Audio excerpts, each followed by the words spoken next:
এই জায়গায় এসে দেখি এক কোপ নতুন মাটি। আর যখন ওই কথা সকালবেলায় বললে যে দেখ কোনো জায়গায় মাইরে মেরে ফুটতে বেলা আছে কিনা, তখনই আমার সন্দেহ লেগে যেত কোনো জায়গায় যদি এক কোপ নতুন মাটি পাওয়া যায় তাহলে হয়তো ওই জায়গায় দুর্ঘটনা ঘটতে পারে।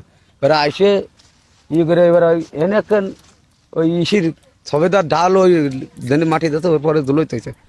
তো ও এবার এরকম হালকা একটু সরেছে দেখি নতুন খেজুরি গাছের পাতা ওর পদ্মে দিয়ে তৈছে, দিয়ে আবার পাতাটা ডেট হয়েছে। এইবার তারপরে সেই লোকজন বিভিন্ন লোকজন আসতেছে, আসে এবার আমি তো মানে কান্দাকাটি করতেছি, এর ভিতরে লোকজন আসে মনে হয় খবর খুঁজে পাইছে মারে। গতকাল রাতে মনিরুল মানে ইনার যে আমার যে জামাইয়ের সাথে বিয়ে হয়েছিল তার ভাই উচক্কা রাত 11:30 বাজে তখন হচ্ছে আমার দায়ে ডাক দিচ্ছে, ডাক দিয়ে বলতেছে কি সোনাবানরে তো পাওয়া যাচ্ছে না, সোনাবান কোথায়, ওর তো কালকে মামলার বিষয়ে লোক আইছে, পুলিশ আইছে আনতান, তা কালকে বসাবসি হবে, তোরা এখানে থাকিস। আমি বলছি আচ্ছা ঠিক আছে। এবার সকালবেলা উঠে শুনি যে সোনাবান পুকুরে টোটালাই পাওয়া যাচ্ছে না। পরে ফোন দিয়ে কয় যে ওইটি বাড়ি যায়, আমাদের বাড়ি সবাইরে কয় যে ও কার সাথে ভাড় হয়ে গেছে, ও তো এরকম ভাড় হয়ে যাওয়া অভ্যেস আছে এন তেন, ঠিক আছে বিভিন্ন কথা কয়েছে।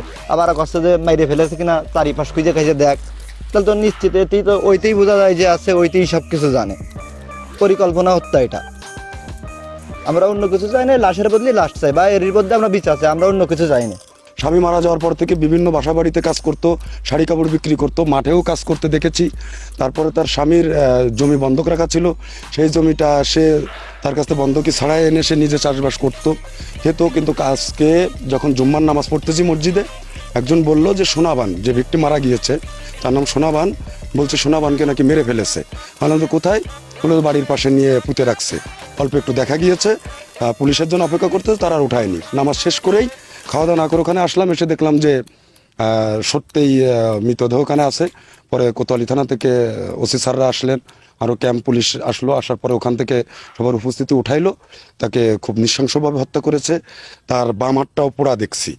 তো এটা কিসে পড়ছে তা জানি না, মুখটা জখম আছে এবং পায়খানাও করে দিছে। যখন ওঠানো হলো দেখলাম আমরা, অসুবিধা দেখা গেছে।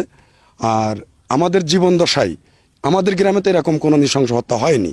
আমরা গ্রামবাসী বা এলাকাবাসী যারা আছি, এই নৃশংস হত্যার যারাই জড়িত, পুলিশ যেন সঠিক তদন্ত করে দোষী ব্যক্তিদেরকে আইনের আওতায় এনে তাদের কঠিন শাস্তি দাবি করতেছি আমরা এলাকাবাসী।